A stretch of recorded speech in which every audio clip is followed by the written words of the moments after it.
A man had a nightmare. In the dream, he was being chased by a terrifying monster, dark, massive, unstoppable. He ran and ran, heart pounding, legs shaking. No matter how fast he ran, the monster stayed right behind him. Finally, exhausted, he turned around and shouted, "What do you want from me?" The monster paused. "I don't know," it said. "I'm waiting for you to decide. It's your dream." And just like that, he woke up. Fear often feels like that monster, chasing us endlessly, filling our minds with dread. But when we stop running and face it, we realize something strange.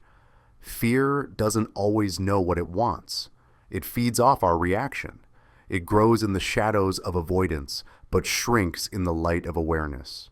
Fear is not an enemy outside you. It's a pattern within, waiting to be triggered by the world around you. A single comment can spark the fear of not being enough. A sudden change can awaken the fear of losing control. An uncertain future can stir the fear of the unknown. And the memory of an old wound can reopen the fear of pain or suffering. We think we're reacting to the world. But often we're reacting to our own stories, quietly waiting to be rewritten. I remember when I lost my job, unexpectedly. One day everything felt stable. The next, it was gone. At first it felt like the ground had disappeared beneath me. Not just because of the job itself, but because of what it represented: control, routine, identity. I didn't realize how much of my sense of safety came from predictability until it vanished. But over time, I saw something else. That part of me didn't break. It cracked open. And in that space, I found resilience I didn't know I had. It wasn't easy, but it taught me something I couldn't have learned any other way. Losing control doesn't mean losing yourself. Sometimes it's the only way we remember who we really are. Modern neuroscience shows us something powerful. Our brain can't always tell the difference between what's real and what we imagine. Just picturing a fearful moment, falling, failing, being rejected, can trigger the same brain response as actually living it.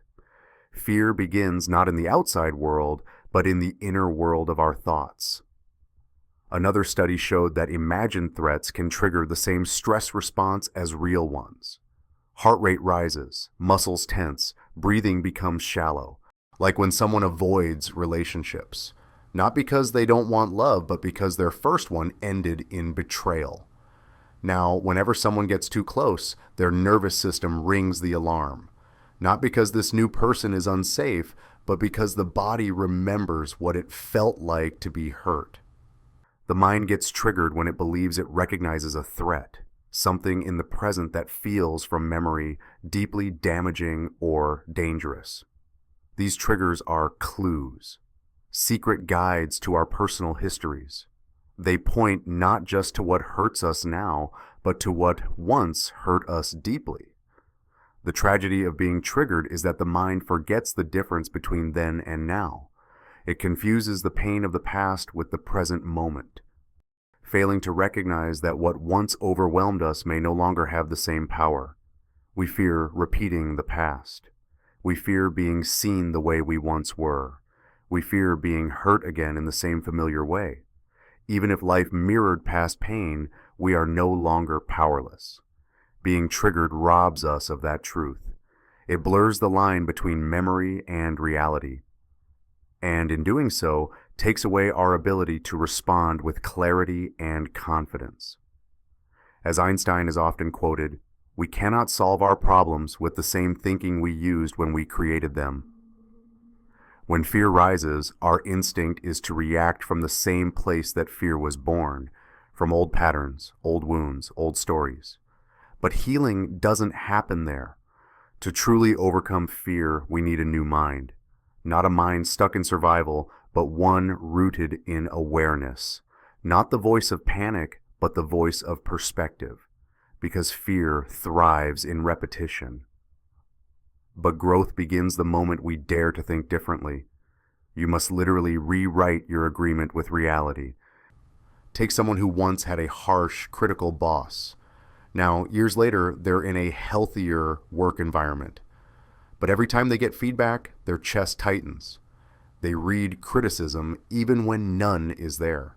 Not because the current boss is unkind, but because the old fear still whispers, "You're not good enough."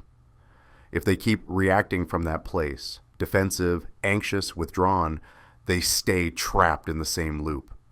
But the moment they pause and realize this fear isn't about now, it's about then, they open the door to something new, to respond with curiosity instead of fear, to grow instead of just survive.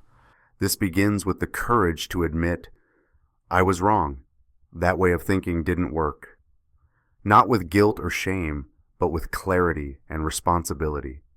Your power lies in your ability to think differently.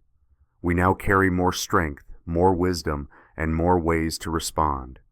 What once overwhelmed us may now be something we can face with clarity and calm. Wayne Dyer once shared a powerful quote from writer Carlos Castaneda. Castaneda said, "I realized I no longer needed a personal history, so I gave it up. And that changed everything." It sounds extreme, but think about it. How much of our fear is tied to who we think we are?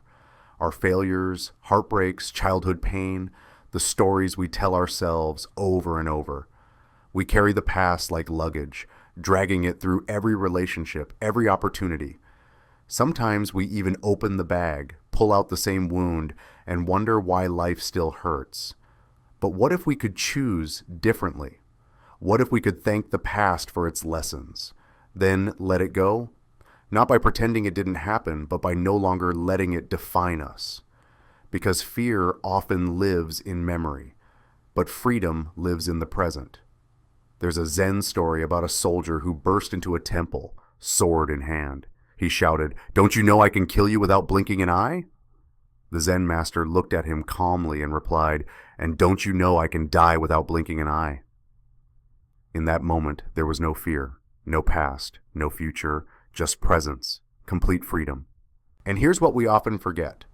If imagination can trigger fear, then imagination can also be used to heal it.